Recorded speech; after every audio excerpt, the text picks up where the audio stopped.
నీవు అమ్మినప్పుడు అది నీదే కదా, అమ్మిన పిమ్మట అది నీ వశమై ఉన్నది కదా. ఎందుకు ఈ సంగతి నీ హృదయంలో ఉద్దేశించుకున్నావు? మనుషులతోనే కాదు, నువ్వు దేవునితో అబద్ధం ఆడుతున్నావు.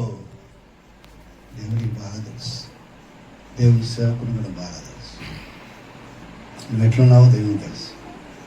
నీకు సుఖ సంపదలు ఏంటో దేవుని సేవకునికి బాగా తెలుసు. దొంగలు అయిపోతున్నారు. ఆలోచించండి. అననీయ పేతురులతో దైవ సంభూతమైనటువంటి జీవితం జీవించవలసిన వారు, దేవునాత్మ చేత నడిపింపబడవలసినటువంటి వారిలో సాతాను వారి హృదయాన్ని ప్రేరేపించి అది ఇవ్వకుండా చేసింది. ఈ దినం దశంబలం ఇవ్వకుండా సైతాను నీ చేతులు పట్టుకున్నది.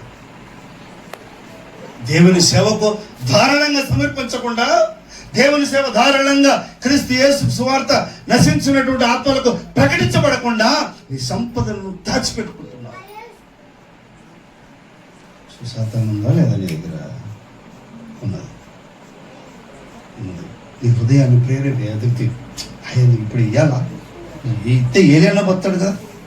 సరే, నువ్వు ఏ సంఘం పోయినావు, ఆ సంఘంలో ఇస్తే ఎవరు పాస్టర్ తింటాడు కదా, పాస్టర్కి కదా ఇవన్నీ, పాస్టర్ కదా ఈ పోస్టర్ ఒకటి పెట్టుకున్నావు, పాస్టర్ కదా. మరి పాస్టర్ ఎవరికి? పాస్టర్ ఎవరి కోసం? సేవ ఎవరి కోసం? దేవుని కోసం అన్న సంగతిని, ఇనిత జ్ఞానాన్ని, నీ పిసినారితనం, డబ్బు విషయంలో చారత్వం, డబ్బు విషయంలో లోభత్వం నిన్ను పట్టి పీడించి అననీయ సప్పీరాలను పట్టిన దయ్యమే నిన్ను పడుతుంది. తెలుసా? దశంభాగం ఇవ్వకుంటేనట ప్రథమ సంతతి మీద శాపం ఉంటుందట అని చెప్తున్నా. దశంభాగం ఇవ్వకుంటే ప్రథమ సంతతి, ఆడపిల్ల కావచ్చు మగ పిల్లవాడే కావచ్చు, ఆ ప్రథమ సంతతి మీద శాపం ఉంటుంది. బైబిల్లో చదువుకోండి.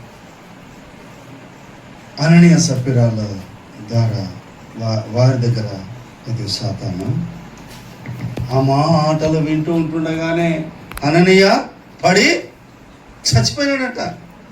ఇంచుమించు 3 గంటలకు, మనోడు ఎప్పుడో పొద్దుగాలు వచ్చిండో, ఇంచుమించు 3 గంటలకు జరిగింది జరగకుండా ఆయన భార్య లోపలికి వచ్చింది.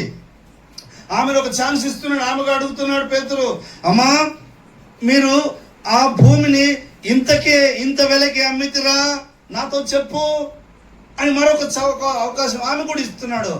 దేవుడు అనుకోకుండా ఏం చేయడండి. హల్లెలూయా. కీడైనా మేలైనా నీకు తెలిసే చేస్తాడు.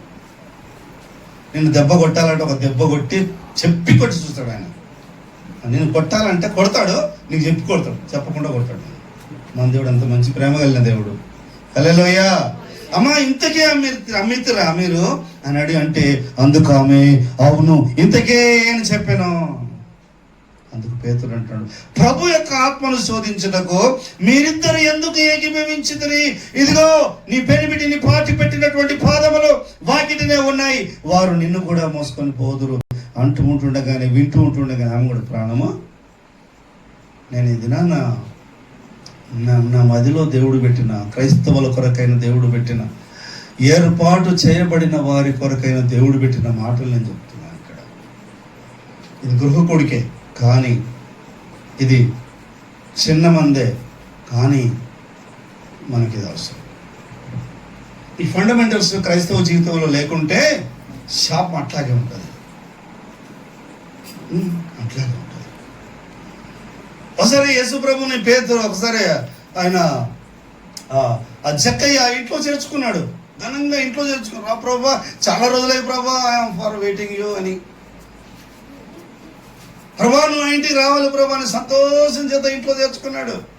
నేను ఇందాక మనీలా పాట పాడుతున్నప్పుడు ఆమె ఏడ్చుకుంటూ పాట పాడుతుంటే నాకు నవ్వు వచ్చింది. ఆమె ఏడ్చుడు కాదు, ఆమె పాటను కాదు, నాకు ఒక మదికులు ఉన్న మాట గుర్తుకొచ్చింది. పేతురు ఇంట్లో యేసు ప్రభు అదే పొట్టి చెక్క ఇంట్లో యేసు ప్రభు వచ్చి ఇట్లా మంచిగా కూర్చేసి టేబుల్ వేసి నీళ్ళు ఇచ్చి బాటిల్ పెట్టి మంచి ఏర్పాట్లు.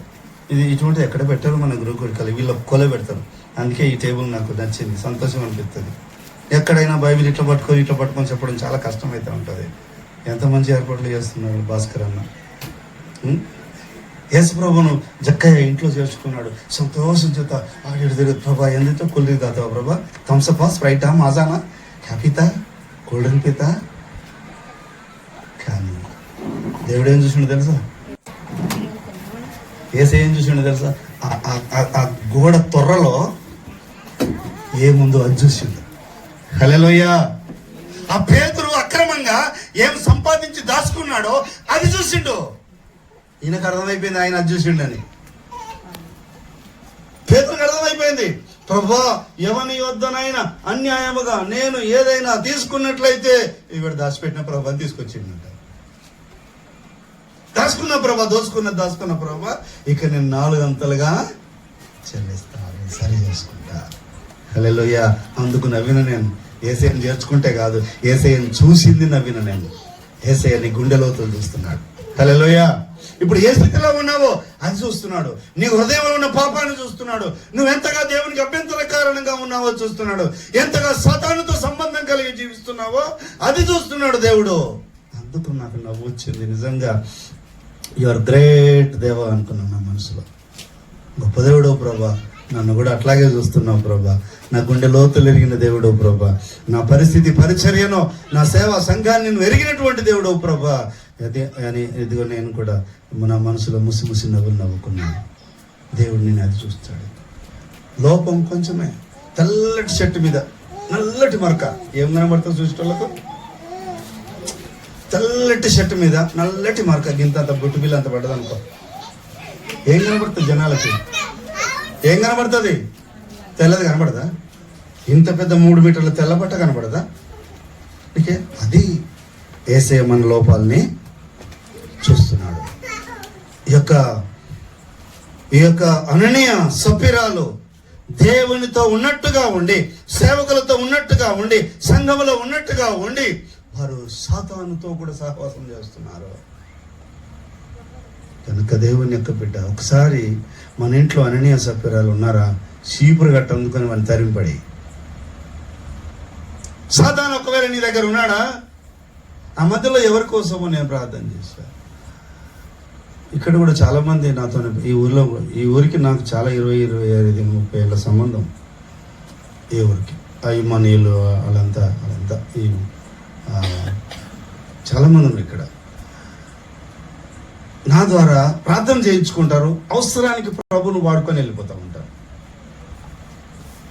అవసరానికి వాడుకొని, అవసరానికి ప్రభు దగ్గర విచారించి, అవసరానికి ప్రభు అవసరతలు తీర్చిన తర్వాత, ప్రభా నీకు సలాం, గుడ్ బాయ్, ఫిర్ మిలింగే హిందువులు అంటారు, ఫిర్ మిలింగే దేఖ్లేంగే అన్నట్టుగా వెళ్ళిపోతూ ఉంటారు. ఇంకా ప్రియ దేవుని యొక్క బిడ్డల అననీయ సప్పిరాలు